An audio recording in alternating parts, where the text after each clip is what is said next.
Hi guys, welcome করছি রিয়াসাদ আজিম। যে ডিসকাশনটা করতে চাই, বাংলাদেশের আসলে পেস ডিপার্টমেন্ট নিয়ে অনেক ধরনের অস্থিরতা চলছে এবং সেই অস্থিরতার যে আগুন, সেটা আমার কাছে মনে হয় যে কিছুটা হলেও বেড়েছে। শরীফুল ইসলাম সম্পর্কে সবশেষ যে তথ্য জানা যাচ্ছে, আপনারা আমার পেছনে যে এই ভবনটা দেখছেন, এটা একটা ইনডোর ক্রিকেট কমপ্লেক্সের মতো। এখানটায় গিয়ে ক্রিকেটাররা প্র্যাকটিস করতে পারেন, খেলতে পারেন। তাসকিন আহমেদ এখানটায় এসেছিলেন, 3 ওভার বল করেছেন এবং তাসকিন আহমেদের সাথে বাংলাদেশ দলের ফিজিও বায়েজুদুল ইসলামও তিনিও উপস্থিত ছিলেন। সো যে ডিসকাশনটা করতে চাই, তাসকিনের ব্যাপারে পরে আসছি।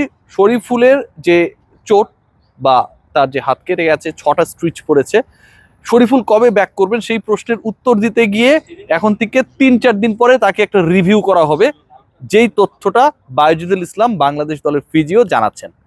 এখন ঘটনা যদি এটাই থাকে, মানে ফিজিও তো হচ্ছে সবচেয়ে ভালোভাবেই জানবেন এই ব্যাপারে, ক্রিকেট বোর্ডের অনেক দায়িত্বশীল থাকতে পারেন, কিন্তু ক্রিকেটারদের ইনজুরি রিলেটেড ইস্যুতে ফিজিওই সবচেয়ে ভালো জানবেন। তিনি আমাদের সাথে সরাসরি মুখোমুখি হয়েছিলেন।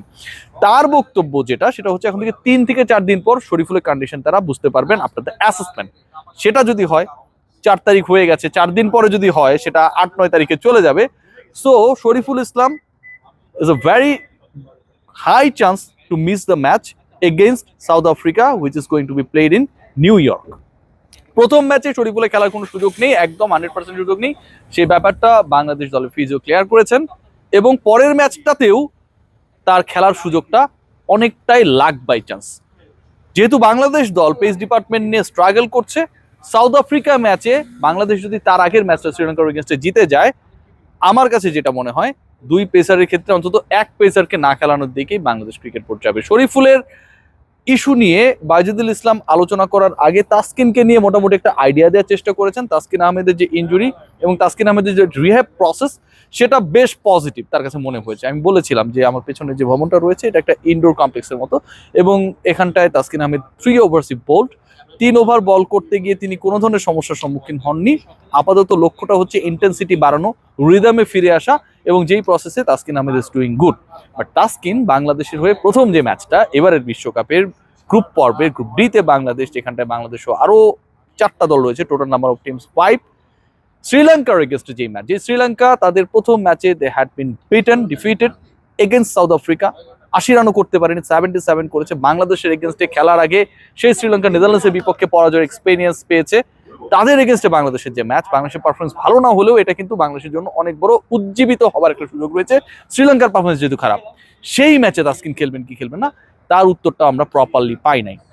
আমি জিজ্ঞেস করেছিলাম যে 70-80% ফিট থাকলে অনেক ক্রিকেটারকে আমরা খেলিয়ে দিই এবং আমরা এটা মেনে চলি যে আসলে he is able to play. বিভিন্ন সময় আমরা এরকম দেখেছি, বাংলাদেশের এক্সপিরিয়েন্সটা এরকম দেখেছি। সাকিব থেকে শুরু করে, তামিম থেকে শুরু করে, মুশফিক মাহমুদুল্লাহ, সবাই ছোটখাটো নিগেলস বা চোট টোট নিয়ে খেলছেন। সো তাসকিনের ব্যাপারেও যদি এরকম একটা অবস্থা থাকে যে 70-80% he speed to play, only 4 overs he need to bowl, সেই সিচুয়েশনে কি তাকে খেলানো হবে?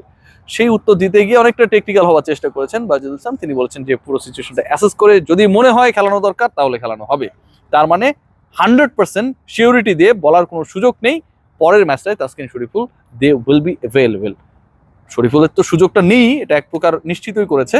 তাসকিনের সুযোগটাও যে খুব একটা রয়েছে, সেই ব্যাপারেও আমরা কোনো ধরনের কনফিডেন্ট স্পিচ পাইনি ফ্রম দ্য ফিজিও। সবাই ভালো থাকবেন, টেক কেয়ার।